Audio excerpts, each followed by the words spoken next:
उधर जंग के बीच लेबनान इजराइल बॉर्डर पर हिजबुल्लाह और इजराइल की सेना के बीच संघर्ष और तेज हो चुका है। हिजबुल्लाह ने इजराइल के खिलाफ गुरिल्ला वॉर छेड़ दी है, जिसके बाद उसने एक वीडियो भी जारी करके इजराइल पर हमले का दावा कर दिया है। हिजबुल्लाह ने दावा किया है कि उसके ताबड़तोड़ हमलों में इजराइल के टैंक और आधुनिक हथियार सब कुछ नष्ट हो चुके हैं।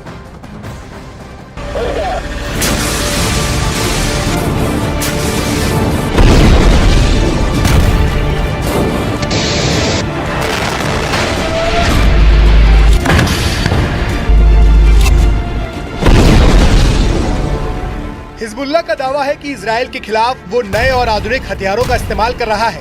साथ ही उसने गुरिल्ला वॉर का रास्ता भी अपना लिया है। इजराइल ने दावा किया है कि हिजबुल्लाह ने उस पर एंटी टैंक मिसाइलें दागी। ग्रेनेड, रॉकेट से इजराइल की सेना पर बेहद करीब से हमला किया गया, जिसका एक वीडियो भी सामने आया है।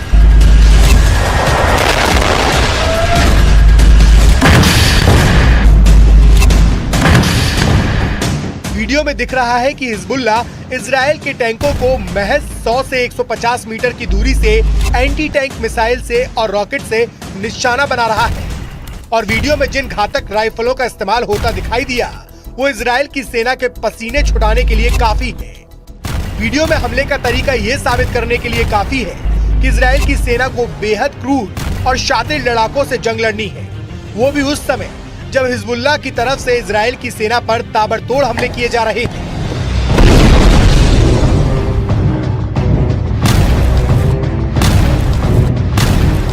हिजबुल्लाह का दावा है कि इस हमले के लिए उसे इजराइल ने ही मजबूर किया।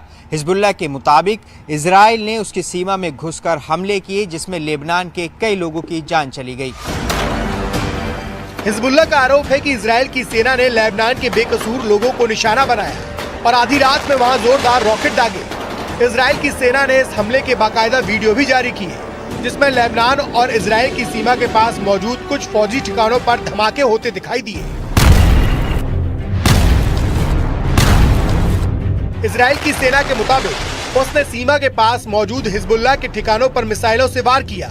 इन धमाकों को देखकर ऐसा लगा मानो कोई ज्वालामुखी फट गया हो। इजराइल की सेना के मुताबिक उसने हिजबुल्लाह के अड्डों पर क्लस्टर रॉकेट से वार किया और सीना ठोक के इसकी जिम्मेदारी भी ली।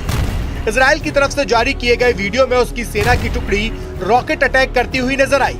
इस दौरान कुछ सैनिकों ने उन रॉकेटों के लॉन्च सेंटर को ट्रैक भी किया, जिसके बाद इजराइल ने दावा किया कि उसकी सेना ने हिजबुल्लाह के कई ठिकानों को पूरी तरह से बर्बाद करने में कामयाबी हासिल की है।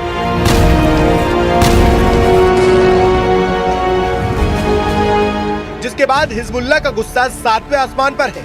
इस हमले के बाद हिजबुल्लाह के कमांडर इतनी बुरी तरीके से भड़क गए हैं कि उन्होंने इजराइल का नामो निशान मिटाने की ठान ली और धमकी दी कि इजराइल को हिजबुल्लाह से कोई नहीं बचा पाएगा।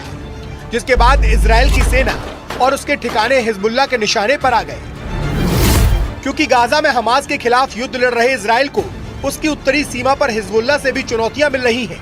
हिजबुल्लाह ने 7 अक्टूबर को इजराइल पर हमास के हमले के बाद उसका खुलकर समर्थन किया और इजराइल के खिलाफ उत्तरी सीमा पर मोर्चा खोल दिया और दोनों तरफ से लगातार गोलीबारी और रॉकेटों से हमले का दौर जारी है।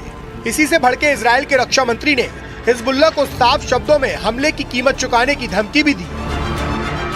इजराइल के रक्षा मंत्री ने हिजबुल्लाह के नेता नसरल्लाह को धमकी देते हुए यहाँ तक कह दिया कि वे बेरूत को गाजा में तब्दील कर देंगे। और इस धमकी के बाद हिजबुल्लाह बौखला गया और उसने इजराइल की सेना और उसके ठिकानों को अपने निशाने पर लेना शुरू कर दिया और चेतावनी दी कि ये हमले इजराइल के लिए ताबूत में आखिरी कील साबित होंगे। मतलब हिजबुल्लाह ने एक बार फिर इजराइल को सीधी चुनौती दे दी। हिजबुल्लाह ने साफ साफ शब्दों में ऐलान किया कि लेबनान में हुए हमलों का बदला वो जरूर लेगा। साथ ही ये चेतावनी दी कि हिजबुल्लाह की तरफ से किए गए हमले लेबनान में किए गए हमलों से ज्यादा घातक होंगे।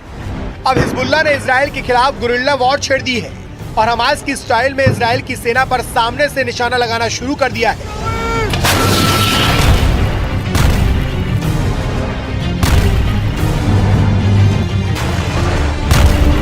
इसका मतलब साफ है कि उसने इजराइल के खिलाफ भीषण हमलों की बरसात शुरू कर दी है, जिससे नेतन्याहू की नींद हराम हो जाए। इस दौरान हिजबुल्लाह ने इजराइल को धमकाते हुए ये भी कहा कि इजराइल उसके लड़ाकों की असली ताकत से वाकिफ नहीं है।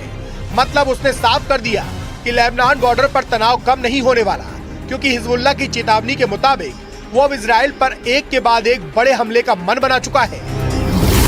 और दूसरी तरफ हिजबुल्लाह के चीफ हसन नसरल्लाह ने पहले ही दावा किया था कि इजरायली सेना के लिए गाजा युद्ध विनाशकारी साबित होगा। हिजबुल्लाह के 60,000 से ज्यादा लड़ाके हमास के 40,000 से ज्यादा लड़ाकों के साथ इजरायली सेना पर दूसरे राउंड का विनाशकारी हमला करने जा रहे हैं।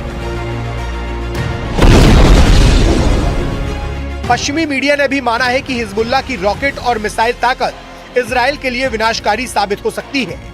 वहीं इजरायली सेना पूरे जोश के साथ दावा कर रही है कि उसने उत्तरी गाजा में हमास के कई गढ़ों पर कब्जा जमा लिया है। इतना ही नहीं, इजराइल की सेना ने गाजा में हमास के चीफ सिनवार को उसके बंकर में घेरने का दावा भी किया, जिसके मुताबिक सिनवार बंकरों में फंस चुका है क्योंकि वो बाहर की दुनिया से पूरी तरह से कट चुका है। दावा तो ये भी किया जा रहा है कि उत्तरी गाजा का आधे से ज्यादा इलाका पूरी तरह से तबाह हो चुका है। फिलिस्तीनी और हमास के समर्थकों के बीच खून खराबा जारी है और इस बीच हिजबुल्लाह पूरी तरह से हमास के समर्थन में डटा हुआ है।